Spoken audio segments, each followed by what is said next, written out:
ലോകത്ത് ഒരു പെണ്ണിനും താങ്ങാൻ കഴിയാത്ത സ്ട്രെസ്സും വേദനയാമോ അനുഭവിക്കുന്നത്. അതെ ശ്രീകുട്ടി. എന്നിട്ടും അവള് മരിച്ചു പോവാത്തത് അവള് പ്രാർത്ഥിക്കുന്ന ദേവിയുടെ അനുഗ്രഹം കൊണ്ടാ.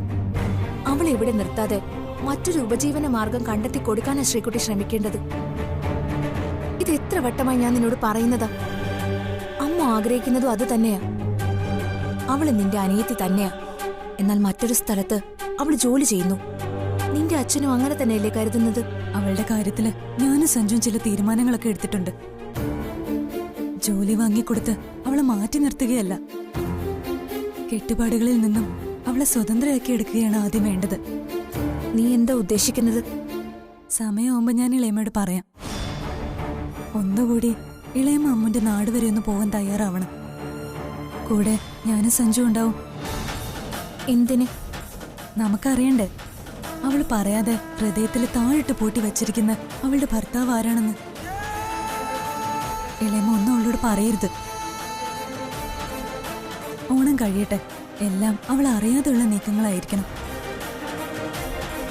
സഞ്ജു അവളെ കാണാൻ പോയിരിക്കാം. ഞാൻ അങ്ങോട്ട് ചെല്ലട്ടെ.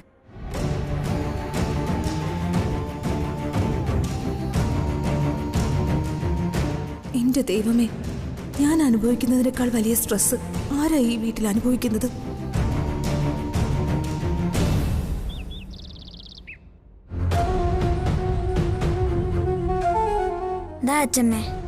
എടാ, നിന്റെ അമ്മയുടെ നീരാട്ട് ഇതുവരെ കഴിഞ്ഞില്ലേ? ഒരു ഗ്ലാസ് ചായക്ക് എത്ര നേരമായിട്ട് ഇരിക്കുന്നു? അമ്മ കുളിക്കാൻ കേറിയതില്ലോ അച്ഛമ്മേ. അച്ഛൻ വന്നു. അടുക്കളയിൽ കൊണ്ടുപോയിക്കേ. എടാ, നരേന്ദ്രൻ നാളെ വരാൻ പറ്റുവോടാ? ആഴത്തില് മുറിവുണ്ട്, 4 സ്റ്റിച്ചും ഉണ്ട്. ഇഞ്ചക്ഷൻ ഉള്ളത് കൊണ്ട് നാളെ വീട്ടിലേക്ക് പോയാൽ മതിയെന്ന് ഡോക്ടർ പറഞ്ഞത്. പക്ഷേ മുറിവുണങ്ങുന്നവരെ വീട്ടിൽ തന്നെ ഇരിക്കേണ്ടി വരും. ഒരാളിന്റെ സഹായം വേണം.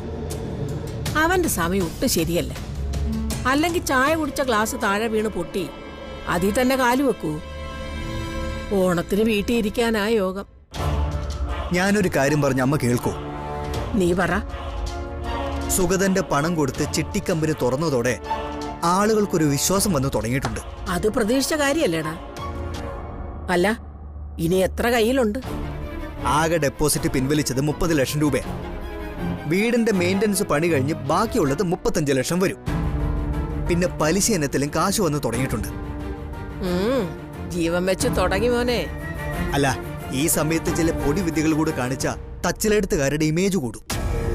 നീ വിഷയത്തിലേക്ക് വാ. മുത്തശ്ശി മരിച്ചിട്ട് വർഷം ഒന്നും തികഞ്ഞിട്ടില്ല. കുഞ്ഞൂട്ടനും ഇനി നാട്ടിലേക്കില്ലെന്നാണ് ശ്രീജിയോട് വിളിച്ചു പറഞ്ഞിരിക്കുന്നത്. അളിയന്റെ അവസ്ഥയാണെങ്കിൽ ഇങ്ങനെ. ഓണം വേണ്ടെന്നാണോ നീ പറഞ്ഞു വരുന്നത്? അങ്ങനെയല്ല, നമുക്ക് ഈ ഓണം ക്ഷേത്രത്തിൽ വെച്ച് നടത്തിയാലോ? വീട്ടിലേക്കുറി എന്തായാലും ഓണമില്ല. ഓണം കൂടാൻ നിവൃത്തിയില്ലാത്തവർക്ക് നമ്മുടെ വകയെ നല്ലൊരു ഓണസദ്യ ഒരുക്കണം. അതിൽ പങ്കെടുക്കുന്നവർക്കെല്ലാം ഓണക്കോടി നൽകണം. അമ്മ സുഗതന്റെ ഭാര്യയ്ക്ക് ഓണക്കോടി കൊടുത്തത് നാട്ടിൽ വലിയ വാർത്തയായിട്ടുണ്ട്. അതാ എനിക്കിങ്ങനെ ഒരു ഐഡിയ തോന്നാൻ കാരണം. സംഗതി കൊള്ളാടാ. മുമ്പ് വീട്ടിലെ ഓണത്തിന്റെ കൂടെ നമ്മൾ ക്ഷേത്രത്തിലും പാവങ്ങൾക്ക് സദ്യ കൊടുക്കാറുണ്ടായിരുന്നു. നാട്ടുകാരുടെ വിശ്വാസം നേടാൻ ഇതിലും വലുതായിട്ട് എന്താ ഉള്ളത്? നമ്മളും അവർക്കൊപ്പം സദ്യ കഴിക്കണം. അമ്മ തന്നെ എല്ലാവർക്കും ഓണക്കോടിയും കൊടുക്കണം. ലോക്കൽ ചാനലിൽ വാർത്ത വരുന്ന കാര്യം ഞാൻ ഏറ്റു. ഈ നാട്ടുകാരുടെ മുഴുവൻ സംസാരവും തച്ചിലെടുത്തുകാരെ കുറിച്ചാവും. അമ്മയൊന്ന് യെസ് മുളിയാ മതി, പരിപാടി പൊടിപൂരമാവും. ഇനി ഒന്നും ആലോചിക്കാനില്ലടാ. ക്ഷേത്ര കമ്മിറ്റിക്കാരെ പോയി കണ്ട് വേണ്ടതൊക്കെ ചെയ്തു. അതിന് എത്ര പണം ചെലവായാലും പിന്നോട്ട് പോകുന്ന പ്രശ്നമില്ല. നഷ്ടപ്പെട്ടു പോയ തച്ചിലേടത്തിന്റെ പ്രൗഢി എനിക്ക് ഇതില് തിരിച്ചു പിടിക്കണം.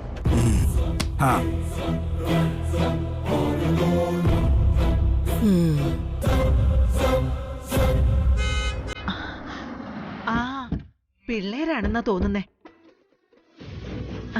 വാ. ഇതിനാണോ രണ്ടുപേരും കൂടെ പോയത്? അപ്പൊ ഓണക്കോടിയും വന്നു. പിന്നെ ഓണക്കോടി വേണ്ട മുത്തശ്ശി. അല്ല, എല്ലാവർക്കും വാങ്ങിയ മോനെ? അതെന്ത് ചോദ്യമേ? അല്ല, ആരെങ്കിലും വിട്ടുപോയിട്ടുണ്ടോന്ന് സംശയിച്ച് ചോദിച്ചതാ. കൊള്ളാം.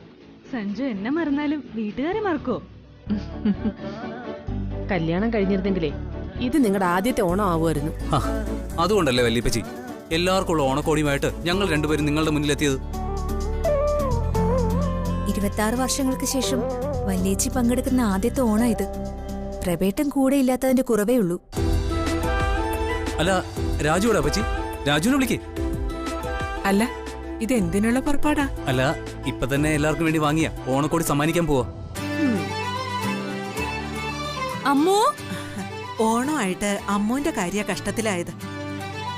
വാ, അച്ഛനെ രക്ഷിക്കുമ്പോ സംഭവിച്ചതല്ലേ, ഞാനിതിപ്പോഴാ അറിയുന്നത്.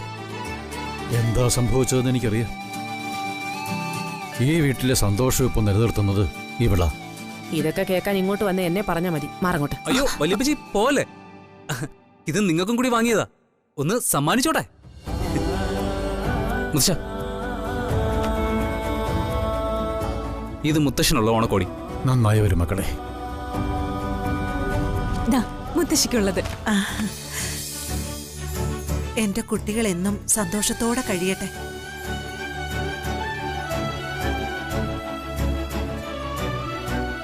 ഇതാമേ. നന്നായി വരട്ടെ. ആദ്യമായിട്ടാണ് വല്യപ്പച്ചയ്ക്ക് ഞാനൊരു ഓണക്കോടി സമ്മാനിക്കുന്നത്. താങ്ക്സ്. ഏയ്, മനസ്സ് നിറഞ്ഞു മോനെ. എന്റെ അനുഗ്രഹം എന്നും നിന്റെ കൂടെ ഉണ്ടാവും. ഇത് കാവേരി അപ്പച്ചി, താങ്ക് യു. ഇത് ദിനേശ് അങ്കിളിന്. ഇനി അമ്മൂനുള്ള ഓണക്കോടിയാ. അമ്മൂനുള്ളത് നീ എന്നെ കൊടുക്ക്. ഏയ് സഞ്ജു കൊടുക്ക്, എല്ലാവർക്കും സഞ്ജു അല്ലേ കൊടുത്തത്. അമ്മൂനുള്ള ഓണക്കോടി ഞാൻ അവൾക്ക് കൊടുക്കാം. അതെനിക്ക് തന്നെ കൊടുക്കണം. മുത്തശ്ശൻ വേണം അമ്മൂനിത് സമ്മാനിക്കാൻ. അവക്കെന്തിനാ അച്ഛൻ കൊടുക്കുന്നത്?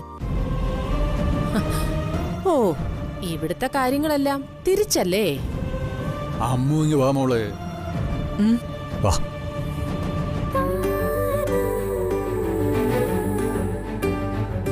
നന്ദിയുണ്ട് മോളെ. ഇപ്പൊ എനിക്കും ഈ കുടുംബത്തിനും ഇങ്ങനെയൊരു മുഹൂർത്തം ഉണ്ടായത് മോള് കാരണ. പകരം തരാനൊന്നുമില്ലെങ്കിലും നമ്മളിത് വാങ്ങണം. എന്നും നിനക്ക് മുത്തച്ഛൻ്റെ അനുഗ്രഹം ഉണ്ടാവും.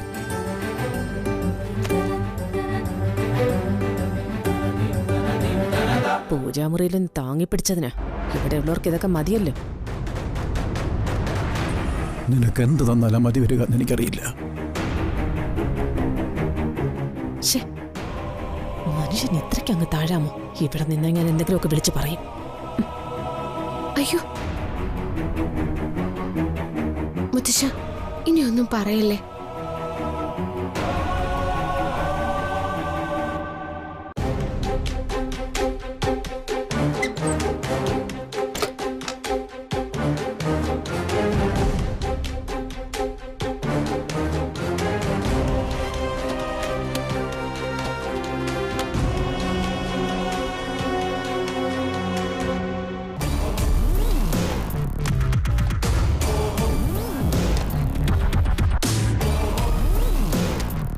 ഇംഗ്ലീഷുള്ള റെക്കോർഡോ മറ്റോ ആണെങ്കിൽ ചുറ്റിപ്പോയത് തന്നെ.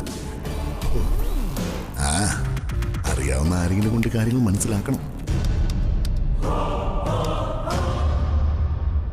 ഇതെന്താ ക്ഷേത്രത്തിന്റെ ഫോട്ടോയോ? ഇതിനെയാണോ വിലപ്പെട്ട മുതലായി ഷെൽഫിനും ബോക്സിനുമായി സഞ്ജു പൂട്ടിക്കെട്ടി വച്ചത്?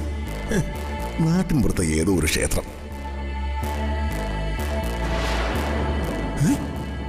ഇത് അമ്മു അല്ലേ? അവള് തന്നെ. അവളുടെ വിവാഹ ചിത്രമാണല്ലോ. സഞ്ജു എന്തിനാ ഇത് സൂക്ഷിച്ചു വച്ചിരിക്കുന്നത്? വേലക്കാരി പെണ്ണിന്റെ വിവാഹ ഫോട്ടോ പെൻഡ്രൈവിലാക്കി വെക്കേണ്ട കാര്യമാണ് മനസ്സിലാവാത്തത്. ഇനി ശ്രീകുട്ടിയുടെ കയ്യിലെ ബോക്സ് ആണോ ഇത്?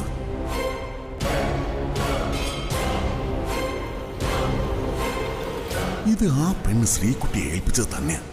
ശ്രീകുട്ടി ഇത് അവന്റെ ഷെൽഫിൽ വെച്ചു. എനിക്ക് കിട്ടിയത് വല്ലാത്തൊരു അടിയായി പോയി. എന്തെല്ലാം സ്വപ്നങ്ങളായിരുന്നു. ഡയമണ്ട്, രഹസ്യരേഖ, മാങ്ങാ തൊലി.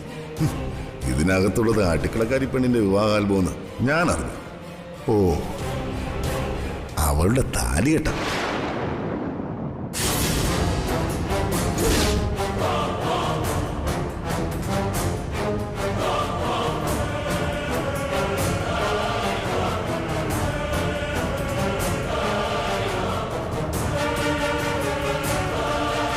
അയ്യോ എന്റെ ദൈവമേ, ഞാനിതെങ്ങനെ വിശ്വസിക്കും?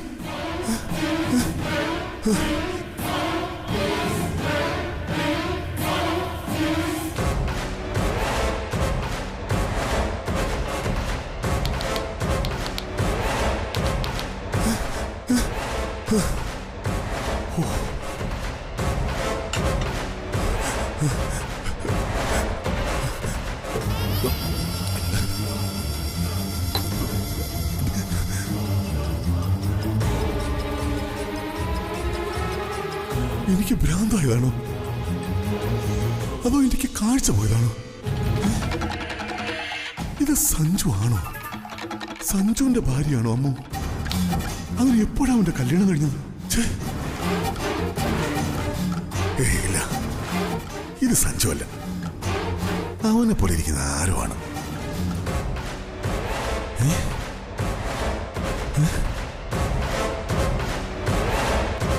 അവൻ തന്നെ. അമ്മു ഈ വീട്ടിൽ തന്നെ ഉണ്ടല്ലോ. താലി കെട്ടി അവന്റെ പെണ്ണമ്മു. അപ്പൊ ശ്രീകുട്ടി, അമ്മുവും ശ്രീകുട്ടിയും.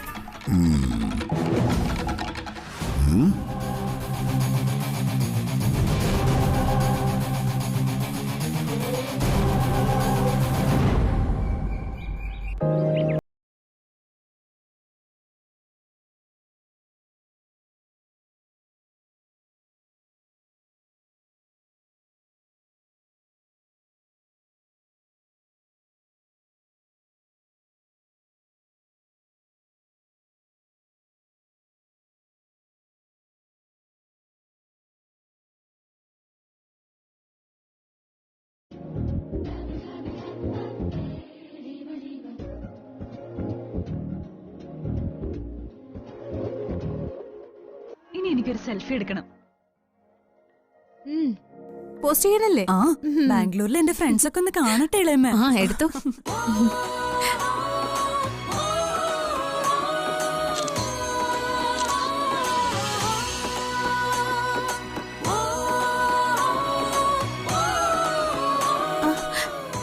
സഞ്ജു. ആഹാ, കാർന്നോരായല്ലോ.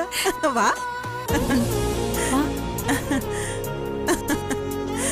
ഓ കൊള്ളാം. അതിരാവിലെ തുടങ്ങിയ പണിയാ. എങ്ങനെയുണ്ട് സഞ്ജു? പൊളിയല്ലേ? പൂക്കളത്തിനൊരു നാടൻ ലുക്കൊക്കെ ഉണ്ടല്ലോ. അമ്മുന്റെ കോർഡിനേഷനാ. എന്നാ പിന്നെ പറയാനുണ്ടോ? അതിങ്ങനെ വരും. സഞ്ജു ഇത് കണ്ടോ? തുളസിയും തെറ്റിയും തുമ്പയും ഒക്കെ ഉണ്ട്. എവിടുന്ന് അമ്മു നീ ഇതൊക്കെ ഒപ്പിച്ചെടുത്തത്? നമ്മുടെ പറമ്പിൽ തുമ്പയുണ്ട്. പലതും നമ്മള് കാണാതെ പോകുന്നതാ. അവളെന്താ അങ്ങനെ പറഞ്ഞത്? സഞ്ജു വന്നേ, നമുക്ക് മൂന്നൂർക്കും ചേർന്നൊരു സെൽഫി എടുക്കാം. അമ്മു വാ. ഞാനില്ല, നിങ്ങളെടുത്തോ. നീ ഇല്ലാതെ ഞങ്ങൾക്ക് എന്ത് സെൽഫി? സഞ്ജു ഈ ഫോൺ പിടിച്ച. അമ്മു വന്നേ. മോളെ ചെല്ല്. ചെല്ലേ. വാ അമ്മു.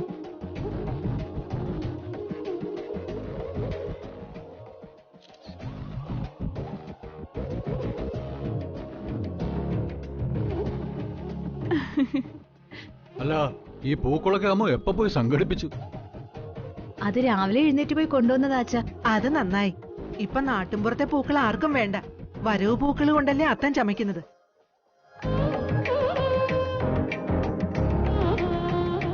തെറ്റിയും തുമ്പയും ഒക്കെ കാണുമ്പോ തന്നെ മനസ്സിലാ പഴയ ഓണം വരും. അല്ലേ ബസുമതി? ഞാനും അതാ ഓർത്തത്. ഊഞ്ഞാല് കിട്ടിയിട്ടുണ്ട്.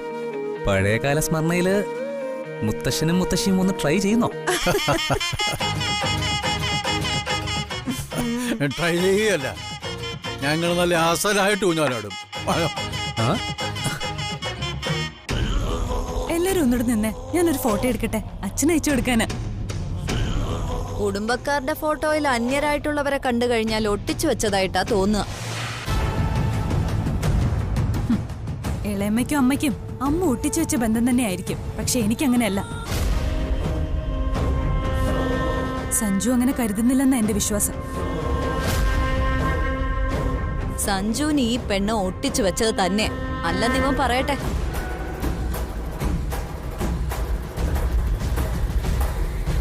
നീ ഇവളെ കൊണ്ട് നടക്കുന്നുണ്ടെങ്കിലും ഇവനുമായിട്ട് ഇവൾക്ക് എന്താ ബന്ധം?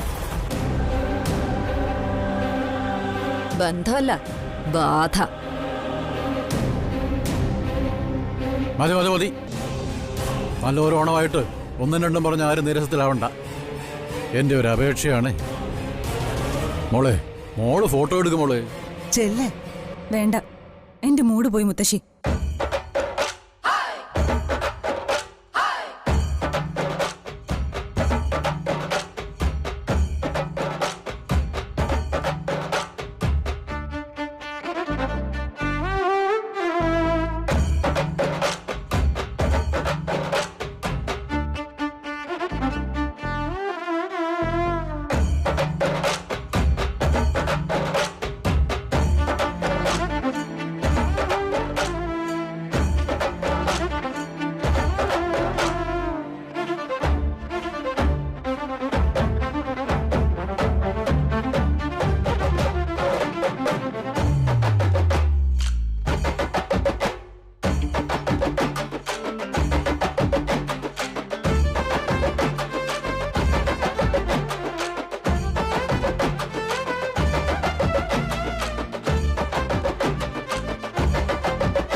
എല്ലാരും വിളിച്ചത് പറ. ശ്രീകുട്ടി നിന്റെ കൂടെ ഉണ്ടെന്ന അഹങ്കാരം അത് നിനക്ക് വേണ്ട. ഏത് പെണ്ണിനെ നാറ്റിക്കാനും ഒരു പുരുഷനെ കൊണ്ട് സാധിക്കും. ഏത് പുരുഷനെ നാറ്റിക്കാനും പെണ്ണിനെ കൊണ്ടും കഴിയും. അത് നിങ്ങൾ മറക്കണ്ട.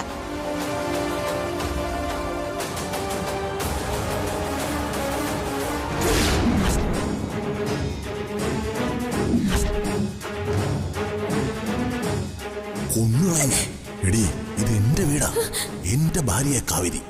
ഞാനേ ഈ കുടുംബത്തിലെ മരുമകനാ. നീ കള്ളനാ. നിന്നെ പോലീസ് പിടിപ്പിക്കും. എന്നെ പറ്റി എന്തെങ്കിലും പറഞ്ഞാൽ നിന്നെ കൊന്നിരിക്കും.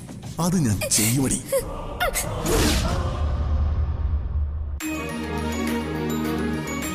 ഇനിയുള്ളവർക്ക് മോൻ ഓണക്കോടി സമ്മാനിക്കും. മുത്തച്ഛൻ നിൽക്കാൻ തുടങ്ങിയിട്ട് കുറേ നേരമായില്ലേ? അതെ മോനെ, അച്ഛനൊന്ന് വിശ്രമിക്കട്ടെ. മോളെ, മുത്തശ്ശൻ ഉദ്ഘാടനം ചെയ്തതായി പ്രഖ്യാപിച്ചു. ഇനി വിശ്രമിച്ചോളൂ. മോള് ചെല്ല്. മുത്തശ്ശൻ വാ. ആ ദിനേശ, നീ എന്തോ കാണാൻ നിൽക്കടാ അവിടെ? ഇങ്ങോട്ട് ഇറങ്ങി വന്ന് കുട്ടികളെ ഒന്ന് സഹായിക്കടാ. വാ.